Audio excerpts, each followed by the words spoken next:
if we stop and look back in March of 2026, we saw a very interesting phenomenon. There was all of these news about the enthusiasm from China about OpenClaw. There were events about people who would line up at places like Baidu to install OpenClaw at these tech companies. And this happened all over China. This wasn't just in one tech company, happened in multiple tech companies in multiple offices. You had people lining up, you had people dressing up, you had events such as catching real lobsters for a headband. You had people bringing their kids to these events. Now, in comparison, there certainly wasn't this level of enthusiasm out in the West. Yes, there were definitely events about OpenClaw, like OpenClaw meetups, but there weren't tech companies hosting these things for people to come along to get OpenClaw installed. And the question really is, why? Why is there such a difference in attitude between the West and the East, or maybe it's very similar? And what can we learn from this? There's this article which I will definitely link in the description, and we're going to talk through it through some slides about where did this come from, and what can we learn from it. Specifically, as you can see from the subtitle, what can we learn from the 1990s in China, and why has it led to perhaps this kind of behavior? So let's get into it.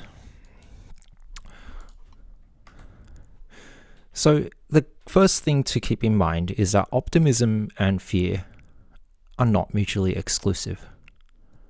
In fact, it is perfectly possible to be both optimistic and fearful from the outside. Now, this is perhaps not that surprising, but I think it must remain that this is most likely what is happening, and that's like revealed in polling data and talking to people.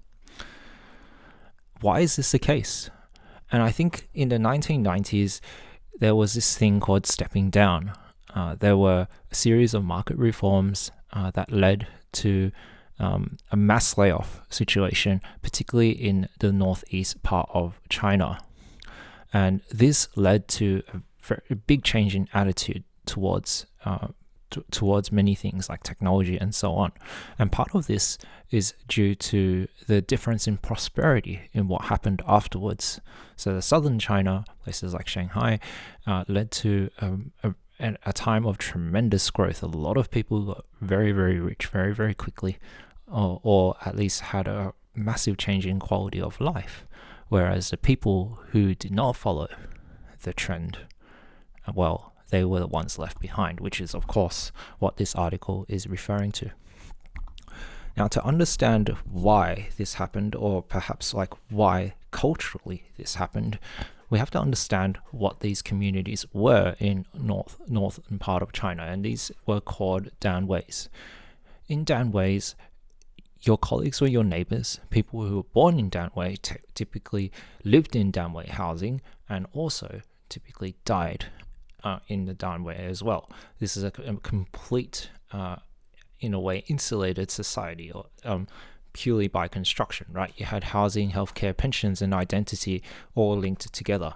So if your parents had a job at a Danwei, when they retire, you are probably would be expecting to take over that same job. Now, what happened in the late 1990s is that this kind of social contract and expectation, this safety, was completely destroyed through reform. Now, there were a couple of narratives going on. Some people would say that maybe the Danweis were not efficient and they were wasting money, and that people were lazy, and this inefficiency caused them to lead to their demise. But in reality, I think when we look back, we will see that a lot of it was just purely due to macroeconomic factors, that there were just a massive shift in how the world operated and globalization, and this led to Danweis falling apart. It had nothing to do with the people themselves, and we can already see some of these parallels in AI today.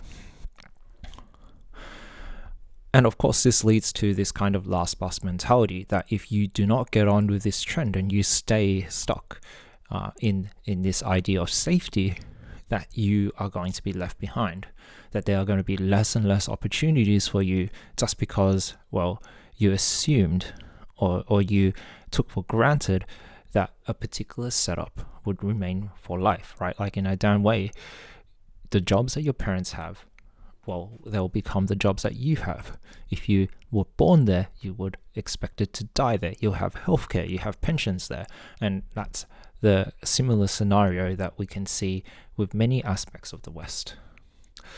And this kind of last bus mentality has probably traumatized a lot of Chinese people. After all, the late 90s is not that long ago. Many people would have lived through that in living memory. Many people would have been children during that era who are now adults living through it. And that has probably had this kind of psychological scar and has forced people to think and look at these kinds of large changes as this kind of last bus mentality, that if we don't get on with the program, well then you are going to be the one that is left behind. That the old world is gone, and that once it's gone, well, you need to get on. And that has probably led to a series of changes within China. The article argues that there are probably two of them. We had the late 90s where there was a rush for everyone to go and learn English, in the late 2010s where all of a sudden everyone had to go and learn how to code. And now we have in 2026, everyone needs to go and learn how to use AI agents and this rise of AI. There's this belief in this society that, well, when the era discards you, it will not even say goodbye, quoting the article. And I think that's something very, very true and embedded in perhaps a Chinese way of thinking in this instance, and also what we can foresee is happening in the West. So that's the challenge that the article has, and I think it's a challenge for us today. If we look at the 1990s, where everything was relied heavily on like the industrial Rust Belt, which was in the northeast of China, we are probably seeing the same thing in the West. We have our own kind of belt that is growing up, that is going to be completely destroyed and overturned through AI and automation. At least that's the challenge that presents with us today. And whilst maybe you can argue that some of these things, well, they're held together today by regulation or by other things, at the same time, we can also see, or at least it will be hard to unsee, that there are many, many challenges that threaten the very things that we hold as assumptions, whether it's health insurance, mortgage stability, social status, our identity, and of course our jobs. There's more and more layoffs every single week. You can go on layoffs.fyi. There's now a layoff tracker at Blind. These things are quite destabilizing and will probably form the identity of many adults today and moving forward. And I think the key things to remember is we're going to hear this narrative today and probably moving forward in the future. There's going to be this narrative that, well, they just didn't adapt fast enough. And we probably already hear that again already today, that, well, the complaint is that people did not adapt quickly to AI. And that, in many regards, is just a mirror of what the 1990s said in China. And perhaps why China has this kind of behavior or that we saw in earlier in this year of March 2026, where it's like this kind of unapologetic enthusiasm for AI is a reflection of the experience that they had and what the West is experienced today. The West will probably frame AI displacement as a failure of the individual, rather than positioning it as this thing has absolutely changed the world and changed how we perceive automation in the world. And I think like that's the thing that we haven't stopped to think enough about, or at least people don't talk enough about. There's a lot of talk about like things like Black Mirror, and it's more on the caution side, the demand to pause, the demand to slow things down. And we can see that from the large tech companies asking for more and more regulation, right? And in many regards, this is a luxury. This is a luxury that that people think that they can afford. The article argues, based on experience, that, well, you don't really have this luxury. It's a false premise, because perhaps this is an unstoppable force that is happening, that's just going to happen. And there's many interesting websites that have talked about this kind of like AI singularity, and whether it's true or not, I think isn't really the point. The real point is that these things are changing how we perceive and how we work in this world, and that's the reality. So if we were just to close out and compare the two scenarios, if we look at 1998 and 2028, noting that right now it's 2026, there's many similarities. We can see that the very thing that many people value, like the corporate job, that's falling apart.